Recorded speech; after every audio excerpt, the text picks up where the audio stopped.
Today on Reviews on the Run, Dick and I are camping out by the train tracks here, which we've been doing for about 5 years, waiting for this game. Today on Reviews on the Run, Jeff and I are taking a look at Stalker, Shadow of Chernobyl, Medal of Honor, Vanguard, Bullet Witch, and it versus its Shining Force EXA against Rogue Galaxy.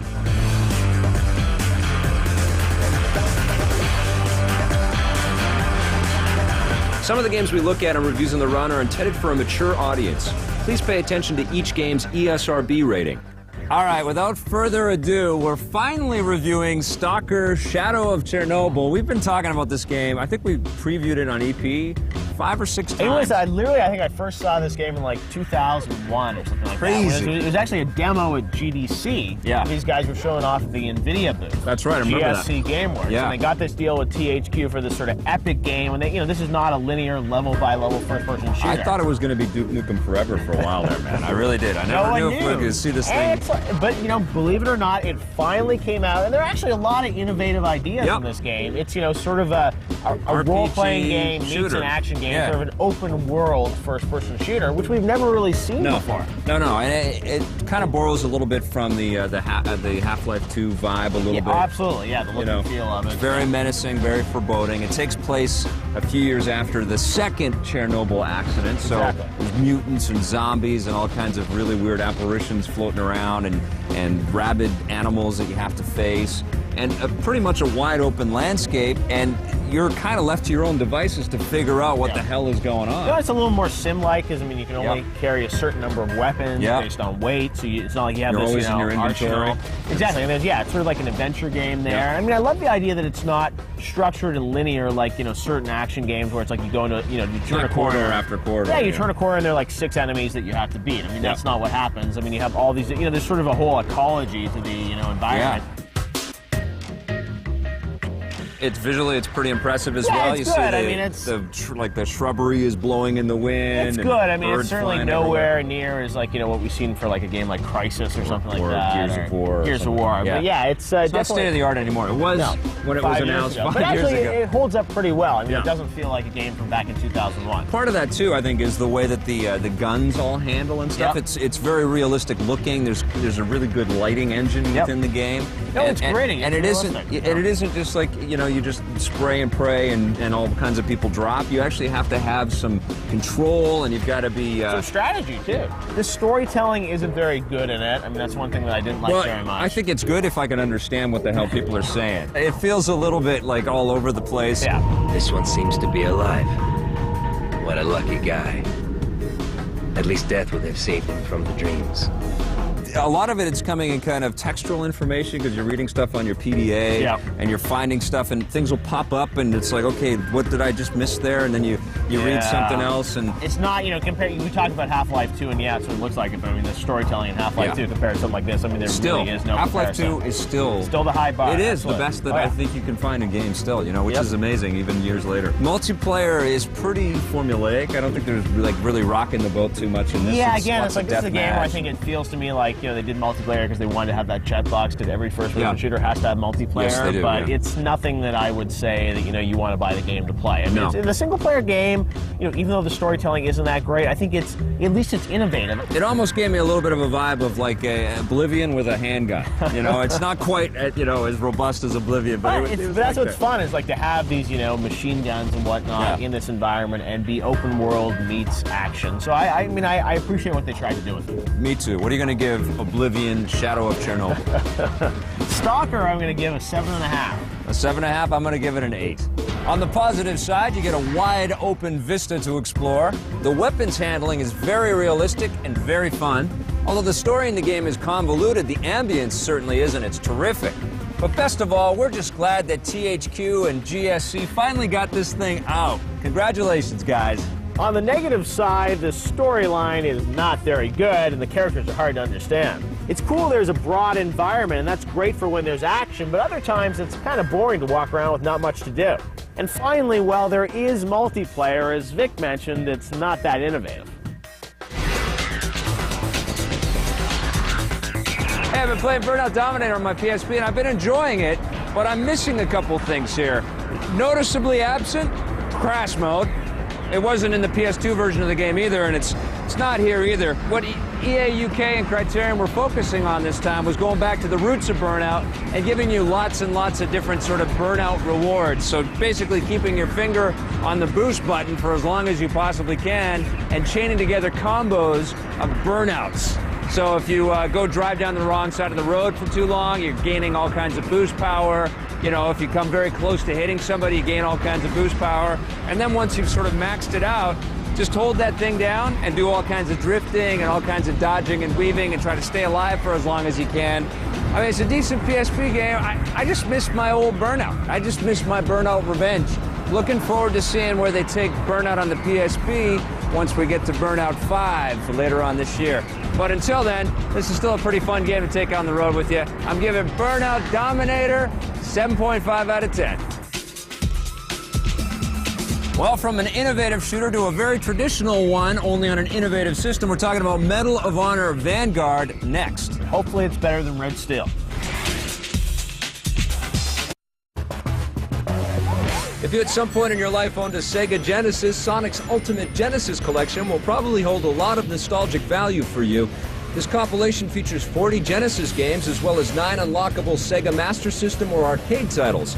Bust out a game of Columns against a friend, play any of the original Sonic games, even Sonic Spinball. Either of the Echo the Dolphin games will have you solving puzzles under the sea, tag team some Golden Axe with a friend, or get your RPG on with one of the Phantasy Star or Shining Force titles. And you can't forget Shinobi. That's some fine ninja action right there. The unlockable Master System games and original developer interviews will keep you playing. While there's no online multiplayer, local multiplayer is available for the games that normally support it, and there are trophies for the PS3 version and achievements for the 360 game. If you don't already own a Genesis collection, you're not going to find a more complete compilation of great titles than this one. It's great value, and they've all been up-res to HD. Goldeneye on the N64. Now, Sweet game. to me, Goldeneye is the best N64 game out. I put it above Mario. I put it above Wave Race. I mean, the texture maps, the graphics on this thing are excellent. Now, and I usually do not like the Doom Quakes. I don't go, you know, bonkers for them like everyone else does. This game I did. Yeah. The sound effects are just amazing. Of course, you got the whole Bond story and the characters there. It's so excellent. Yeah. The missions are well thought out. I would totally give a 9.4 to Goldeneye. Wow, that's absolutely. Yeah, I love the game too. I think it's better than Turok, and I loved Turok. There's a lot more complexity in this game. The graphics are incredible. It's easy to see that the second generation Nintendo 64 games have got some killer visual. And it's true to the genre. I think it's the best Bond game that's ever been produced. And the 4-player options are amazing. Yeah, I'd give it a 9.5. Welcome back. Big surprise for you guys. We're headed straight back to World War II. Yet again. World War II games are so... But on the Wii. First World War II game on the Wii. Well, second after Call of Duty. I still, you know, for first-person shooters on the Wii, just generally, I still have yet to find a game that I actually enjoy playing on the Wii. So you've already broken your secret. We're talking about Medal of Honor Vanguard on the Wii. Yes. From Electronic Arts. Yep. Another in the Medal of Honor franchise. What did you think of Vanguard? Well, the thing is, you know, Vanguard originally, I think, was supposed to be Medal of Honor Airborne. And what happened was, I think, Airborne got delayed for the next gen, so they made this other game for PS2 and Wii and everything. You're this guy, you're this character in the 82nd Airborne Division. You can sort of parachute. Frank Keegan. And you were supposed to, in Airborne, you're supposed to be able to parachute wherever you wanted. Right. And this is much more limited. It's like, boom, there you go. I mean, the parachuting, at least, is something different, because the problem is once you get into the actual game, you know, the graphics here look pretty weak. Yeah, and I mean, the gameplay, I mean, there's just nothing new to it. And the thing is, like, why would I ever play this game with a Wiimote? That's what I don't get. It's like there's no point. Well, you know what? I mean, after playing a game like Call of Duty 3 on the Xbox 360 or the PlayStation 3, where they actually raise the bar substantially in a World War II experience, it's impossible to go back to something like this and be impressed. Apart from the fact that, yes, you get to look around and point and shoot, and it's but pretty... But I also found, like, when you're, you know, when you can, you know, sort of crouch and stuff like that, you use a nunchuck, you go down like that, and the thing is, like, when you're just moving the nunchuck a little bit, it's like you sort of duck without winding. I know, you do that all the time. You're constantly getting hit when you don't want to. I did like the way that you throw the grenades, which was a substantial improvement over the last one, over Call of Duty. It's hard not to compare this not only to the other Wii stuff that's out there, but to the better first-person shooter experiences. And you know what? Nintendo sold this console on you know, things like first person being a totally new experience, and it's going to be so innovative and fresh. Not happening. Very disappointed in Medal of Honor Vanguard. They got to step it up, man. You know what's crazy is that the best first-person shooter experiences I've had on the Wii so far have been in mini games, in Super Monkey Ball and Rayman. Rayman with the little plungers, that was kind of fun. And I guess we weren't expecting much, so they were okay. Yeah, but they were simple. And that's the thing is, if you're going to build a whole game around, I mean, there's really no reason to have this game on the Wii. And I got to say, you know, steer clear of this one. So Vic, what are you going to give it? I'm going to give Medal of Honor Vanguard a 6 out of 10. I'm going to give it a 3 out of 10. 3 out of 10. Yeah, exactly. I mean, it's just it's not. No, the thing is, it's just there's no point to this game being on the Wii. It doesn't do well. The only point would be that people don't have the other consoles and they want a shooter type of experience. And so far, I think out of all of like the real shooters, this is the best better playing than Red one. Steel, better than Call of Duty. I think it's better than those two. Yeah, you know, you're sort of right. Let me. I'm going to up it a little bit. I'm going to give it a 4 out of 10. On the positive side, you get to parachute at the beginning of the game. Not for very long, but you do get to parachute. The controls are fairly precise, especially throwing the hand grenades. And EA always delivers in the audio department. The music is great, and so are the voiceovers. On the negative side, the control scheme still doesn't really work on the Wii for a first-person shooter. The graphics don't look very good, and they're much better looking World War II games on other platforms. And finally, since it's the Wii, of course, there's no online multiplayer. All right, I think we can only go up from here, right? There's only one way from here. Well, maybe. Maybe, we'll see. Coming up next, we got Bullet Witch from Atari for the 360. Fingers are crossed. We'll see.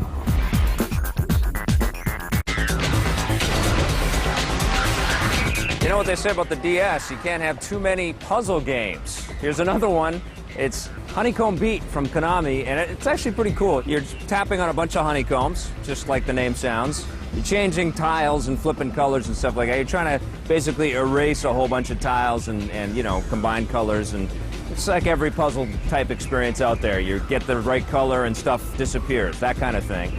There's a couple of different modes. You got the puzzle mode where you have a set number of moves that you can do and you got to erase the line in those moves. And then there's the evolution mode, which I actually found a little bit more challenging, a little more fun. It's kind of like reverse Tetris. You've got this honeycomb connection just sliding upwards towards the top of the screen, and you're trying to create lines across the playing field. You know, it's pretty interesting. It's not the best puzzle game in the world out there, and if you've already got a whole bunch of them for your DS, I don't know if you should rush out and grab this one.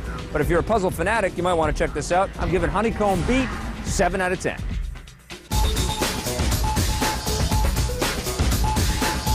Welcome back. In the vein of Blood Rain, we have a new shooter action magical mystery tour of a game. We have Alicia, the Bullet Witch. Exactly, the Bullet Witch from Atari. Bullet Witch, as I like to call her. Yeah, she's a bit of that too. It's from Atari for the Xbox 360, and lots of magical powers in this one. Lots of spells, 9 big spells. And actually, the coolest thing about this game are some of the spells. Yeah. The problem is when you cast the spells, the frame rate goes crawls to I know, and there's all kinds of render issues, and you know, like the game almost kills itself. It's just very like weird. The idea of, you know, another third-person action game, as you said, just like Blood Rain, except this is, you know, kind of missing on the Blood Rain. I'd like to see her come back. You know, I like Blood Rain too. I thought Blood Rain 2 is okay. I wasn't a huge fan of, but this game, I just think it's like, what's the point of it? And you know, if you're going to be a witch, it's all about cool spell casting. Well, I'll tell you what the point is. The point is we need to encourage more original IPs. You know, and this isn't especially original, but at least it's not a sequel, and at least it's not a World War II shooter. But who would want an IP like this? Because I mean, the voice acting is just horrible in this game. It's game over. She shoots floating brain guys. Yeah, You guys with giant, enormous brains. And the spells, it's like even when you're trying to cast the spells, I thought it was so dumb. It's like you have to pick the spell every time. Yeah. And you can't like just auto cue a certain spell. Like, have you guys ever played Ratchet and Clank? Yeah. Hello. And it's just like that's like it's simple. You should be able to queue up a spell, say this is the spell I want to use. Yeah. How does a game like this get greenlit? And you know, I can understand, I guess, why it gets greenlit, but why they keep making approved? it? Yeah, dude, I know. Tom and I are talking about that all the time. Like, why are these next-gen console manufacturers approving these games? They have like a low standard now. You know, like there should be a very high barrier pushing back, because I mean, this has, you know, technical problems with, you know, the frame rate issues. There's a lot of clipping and stuff like that. Enemies getting stuck in between walls and whatnot. And I'm just like, this kind of stuff is just not acceptable. AI that just drops out completely and people just stand around. I mean, they are zombies, but come on, do they have to be that dumb? That's ridiculous. I mean, for a game that's charging you top dollar on a next-gen console, this stuff is just not acceptable. And no multiplayer. Really, no. Short game. It's only about 6 hours, and it's a weird kind of concept as well. I mean, it's 2013. It's an apocalyptic kind of setting. Everybody's dead, and you're a witch. And there's zombies, and then you start off in E.T.'s neighborhood there, which is just where like suburbia. It is a little wacky. And then people are running for their lives, and then there's soldiers. It doesn't appeal to you. I mean, you play this for 10 minutes, and you're just like, why am I playing this game? I did like the willpower thing, which is reminiscent of PsyOps. I think that's pretty cool. I love the idea of building a stone wall in front of your bullets that are getting shot. That's all cool. But it doesn't, but the execution just isn't there, and that's it's just not as fluid as it should have been. All right, so what are you going to give Bullet? I'm going to give it a 4.5. 4.5? I think that's generous. I'm giving it a 3.5. 3.5. All right. Yeah, back to the drawing board on that sucker. Yeah, I should have never been on the drawing board in the first place. On the positive side, there are some cool spells for Alicia to unleash in this game. And that's about it. On the negative side, where do we start? The spell casting slows the game to a crawl. The voice acting is atrocious. There are issues with the artificial intelligence, and we could go on and on. Today in Hardware, we're talking about another device from Nyko that's going to be very useful for PlayStation 3 owners. One of my main complaints with the PS3 is, if you want to charge the controller, up until now there's been no way except, turning on your PS3, and that drains a lot of energy. Yes, and they only ship it with one USB, so you can only kind of, unless you go out there, you go out and get another USB cable, you can only do one at a time. And the other problem with the PS3 controller, batteries run dry pretty quickly because there's no auto off for the PS3 controller. So you leave your PS3 on. I've come back a lot of times, there's been no juice in my controller. So Nyko has a solution for you. It's the dual charger AC, and it's a separate little device. You don't need to plug into your PlayStation 3 at all. It's just like a little... Just USB cords coming out of AC. And you get two of them. You plug it into the wall, bang, plug your PlayStation 3 controllers in, and you let them sit, and they charge up. It's like the perfect idea. Again, another device that Sony probably should have brought out with the PS3. I mean, one of my complaints about PS3 is there are hardly any accessories at launch, and they still haven't come out. Absolutely, and what's the deal with the not replaceable batteries on the PS3 controller? That's an issue. I mean, what's going to happen when those things die? Because they don't keep their charge forever, right? Yeah, no, I agree. So it's, the controllers, there were issues with them, and I mean, the fact that there was no other way to charge them and plug them into the system was really lame. So Nyko, again, saw an opportunity. They came in with this device. It works great. I mean, $25. What more could you ask for? It just does what it's supposed to do. It does what it's supposed to do. And now you can have your controller charged up. And so again, a great device. Definitely recommend it. I'm recommending it as well. Way to go, Nyko. Cool. All right, don't disappear. When we come back, we're talking Versus. It's 2 action RPGs for the PlayStation 2. Don't throw that machine away yet. That's right. You have still good content coming, right? Yeah, Shining Force EXA. I might throw my system away for that one, but I won't throw it away for Rogue Galaxy. Stay tuned. We'll be right back. Welcome to the hit list. Here are 5 of our favorite action RPGs. Number 5 is Jade Empire. Number 4, Diablo 2. Number 3, Dungeon Siege. Number 2, Marvel Ultimate Alliance. And number 1, Freedom Force. Welcome back. Today in Versus, we've got 2 action RPGs for the PlayStation 2, which you all thought was dead, and so you're so wrong. No. I mean, it's doing great just stuff. fine. And, Rogue Galaxy, huge game in Japan. From the same guys who did Dark Cloud, which is a big sort of in Japan, and even Dragon Quest. Yeah, Dragon Quest 8, man, which was huge. And that's going up against Shining Force EXA. And you and I have been talking about how much we love Shining Force and have played every single... Shining Force Neo, that was a huge game for both of us, right? Never played any Shining Force games ever. This is my first exposure to Shining Force. But let's talk about the graphics. Interesting to see that cell shading is like really big in the action RPG world. Dark Cloud, I love the look of that game. I love that game. Came out a few years ago, and this is that was Dark Cloud 2, yes. Dark Cloud 2, exactly. Yeah, and the look of that was fantastic. Rogue Galaxy, again, this the graphics of it. It's just such an epic story, I love it. And this idea of this spaceship. Yeah. I mean, it's it ripped off Star Wars. That's down fine, the though. line. Hey, but it's nice still, to I have mean, a the C-3PO graphics are rip-off. different, and I think Yeah. it's kind of cool. I mean, versus Shining Force, which is, again, Traditional. a shell-shaded look, Yeah, but more overhead. You don't have control of the cameras.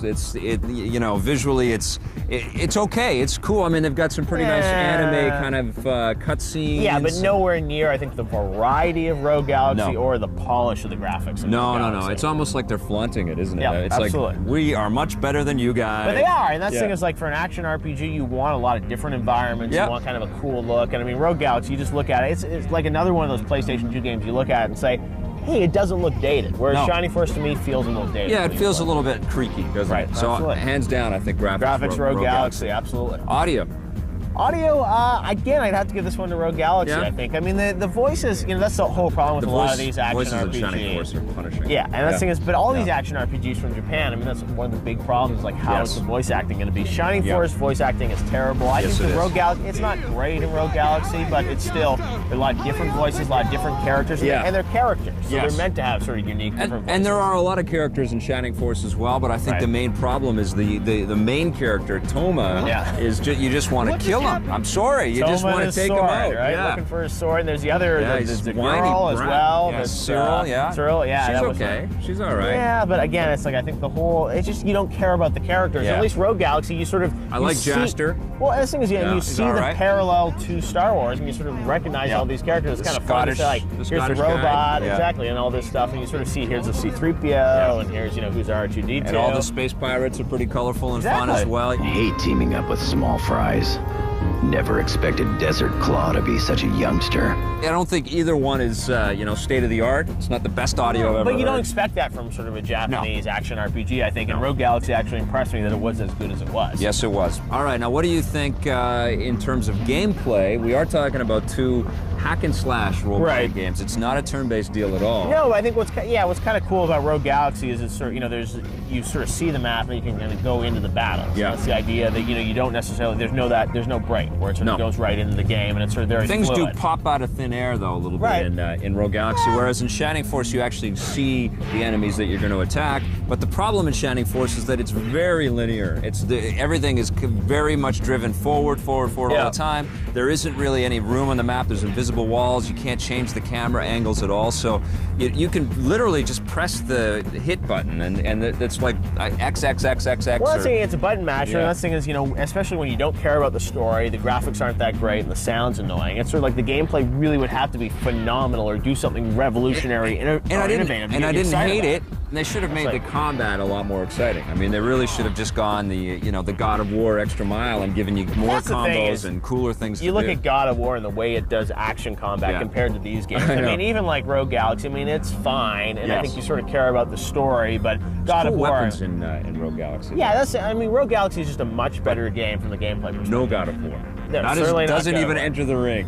I like the interstellar kind of storyline in Rogue Galaxy as Yeah, well. You get to absolutely. travel and visit lots of cool planets and mingle with lots of different people. Variety, and when you're playing a game this long, Yeah. you're investing that much It's time. in it, huge as well. You want to see a lot of different variety in the levels. And I was saying, Shining Force, it felt to me like it's the same tree, same path you Yep. see again and again. Yeah, overall in gameplay and just overall. Across the board, Across the board, once Rogue again. Galaxy. So what are you giving Rogue Galaxy? I'm giving it an 8.5 out of 10. Absolutely, I'm going to give it an 8 out of 10. 8 out of 10. And what about Shining Force EXA? Shining Force, I'm going to give a 6 out of 10. I'm going to give that one a 7. All right, well, pretty clear there was no contest here when it came to which action RPG was better. We're definitely giving that to Rogue Galaxy, which is an impressive RPG. I can't wait to see what they do with the PS3 version know. of that.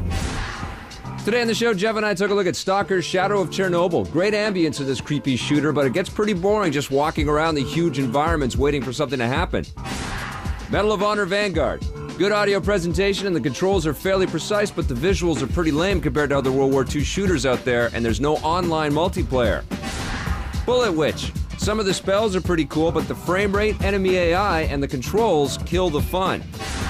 In Versus, it was Shining Force EXA. It's a very accessible and fun action RPG, but the combat is pretty straight button mashing against Rogue Galaxy, which delivers an epic story with great graphics and cool characters, but enemies do pop up out of thin air, and they sure borrow from Star Wars. In the end, Jeff and I much preferred Rogue Galaxy. In fact, the Rogers Video Game of the Week is Rogue Galaxy. Kratos could mop the floor with all these anime characters. Yeah, and that's... I'd love to see that, actually. Kratos just hopping crossover? Yeah, into one of these Kratos cell-shaded Galaxy games. World. What's going on? And just Take it down.